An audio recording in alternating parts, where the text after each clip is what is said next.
Thank you for attending our session about developing an EBA assessment program.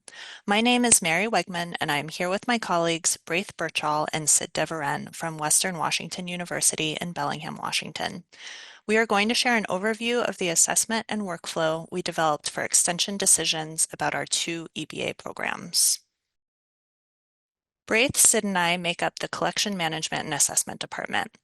We are the department that is primarily responsible for collecting and analyzing data about the collections, but decision-making about the collections usually takes place in the Scholarly Resources Group.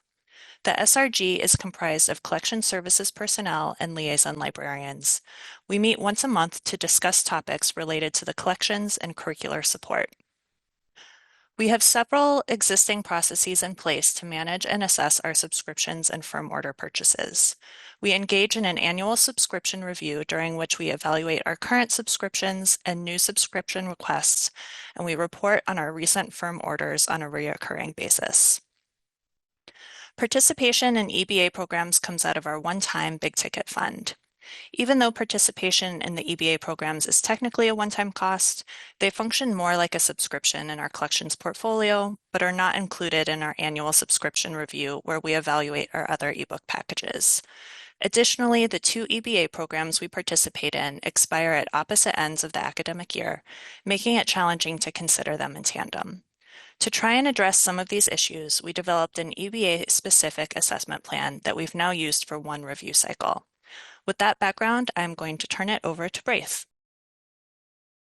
For selecting titles to add to our permanent collection at the end of the EBA period, we collect data on title usage, overlap with print and electronic holdings, and number of Orbis Cascade Alliance libraries holding the title to indicate ILL availability. This data is used on a title level to select items and not used to evaluate the EBA program as a whole. To evaluate EBA programs, we started with applying those same metrics at the collection level.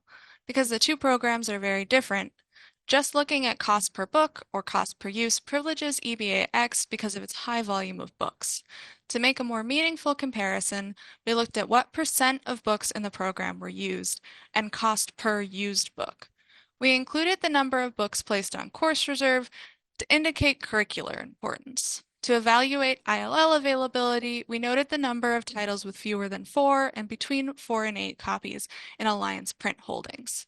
We hope that these more holistic metrics would give context to the two EBA programs and help decision makers assess their value to the university. Here is Sid for more information about the assessment.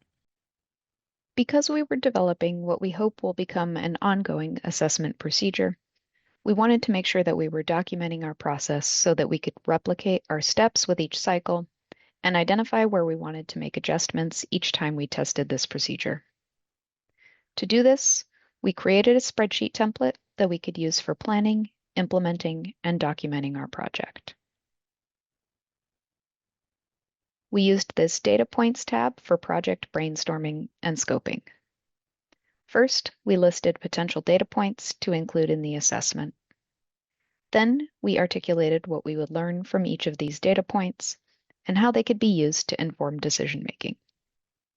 To help scope and plan the project, we included information about data collection. Finally, at the beginning of each of the two evaluations, we reviewed this table and assigned priorities to different data points.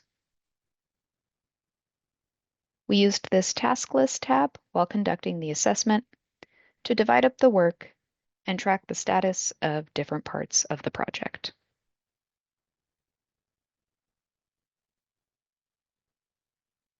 In the Results tab, we made a table to record our final numbers. This table was also part of our deliverables to the Scholarly Resources Group. Our other deliverable was a summary of usage of our 3 largest subscription ebook packages. As mentioned earlier, prior to this project, the EBA programs were informally evaluated in isolation at the time that their contracts expired. This meant that the decision to extend the programs had to be made without any other benchmarks or context to help us interpret our data. That is a significant difference from Western's other subscription and firm order assessment procedures. For example, our existing subscription review process specifically investigates how our individual subscriptions measure up against each other. We wanted to provide information that would help us think about the role of EBA programs in our ebook collection as a whole.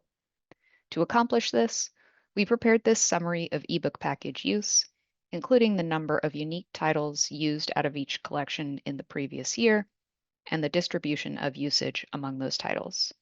And now Braith will talk about the outcomes of this project. While decision makers express gratitude for the program level analysis, it's unclear how much impact the new assessment had on extension decisions. So far, we have only been able to provide this data for one extension decision for each program. In both cases, the extension was approved. The data makes it easier to compare our two EBA programs. However, extension decisions are currently made at opposite ends of the fiscal year. A concern is that immediacy will be more motivating than assessment data. This, combined with the budget constraints that most universities are facing, make it important that expiration dates align with each other and the fiscal cycle. We recently negotiated a shorter contract to accomplish this. Should ceasing to extend one of our EBA programs become necessary, we anticipate the assessment data to be helpful in explaining that decision to stakeholders. We will continue reflecting on how we might integrate this assessment into broader considerations of our collection. Thank you so much for watching our presentation. We hope this has been helpful. If you would like to reach out, we would be happy to hear from you at library.collections@wwu.edu. The template for the EBA assessment spreadsheet we use and demoed in the presentation is available on the conference platform. Thank you and have a lovely day.